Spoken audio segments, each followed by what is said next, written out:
कवन नगरिया बजवा बाजऊ हरदिया तोरा लागोगे। कवन नगरिया बजवा बाजऊ हरदिया तोरा लागोगे, हरदिया तोरा लागोगे।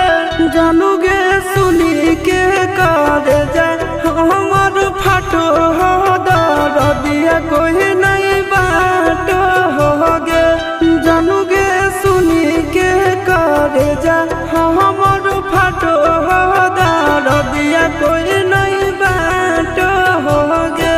पूर्व नगरिया बजवा बाजऊ हरदिया हमारा लागो, हरदिया हमारा लागो रे।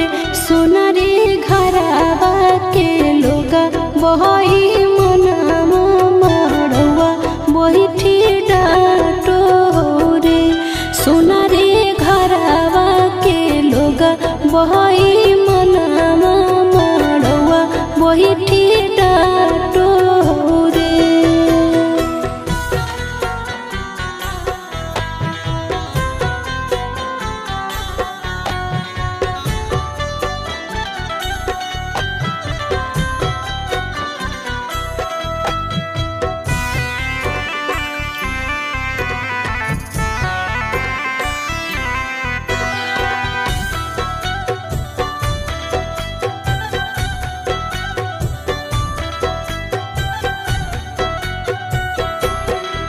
हद जखनी ढराई जइतौ तोर शंखा बनिया, हो जइतै खत्म हमर प्यार के कहानिया।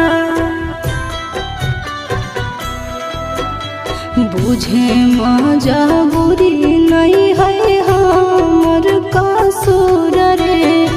इहे शायद होते भगवान के मंजूर रे। कठ के करे जावा बनाइले नी दया नहीं आवोगे। जानूगे सुनी के करे जा हमर फाटो हो दरदिया कोई नहीं बाटो होगे। जानूगे सुनी के करे जा हमर फाटो हो दरदिया कोई नहीं बाटो होगे।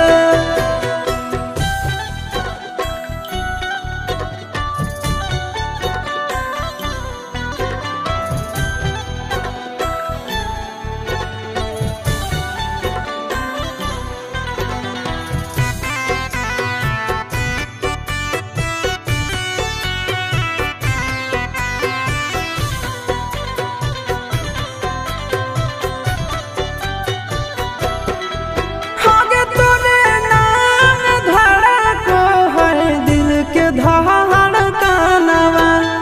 मंगिया भरते चली जइबो सामसनवा। के कर दिए दोसई है किस्मत के खेला। भूल जाई है आशीष नंदन अमन आल बेला। तोरा बिना हमरो कुछ न भावो हो, दुख नहीं सहावो रे। सोना रे घरवा के लोगा बहई मनवा मड़वा बैठी डाटो रे। जानूगे सुनी के करे जा हमर फाटो हो दरदिया कोई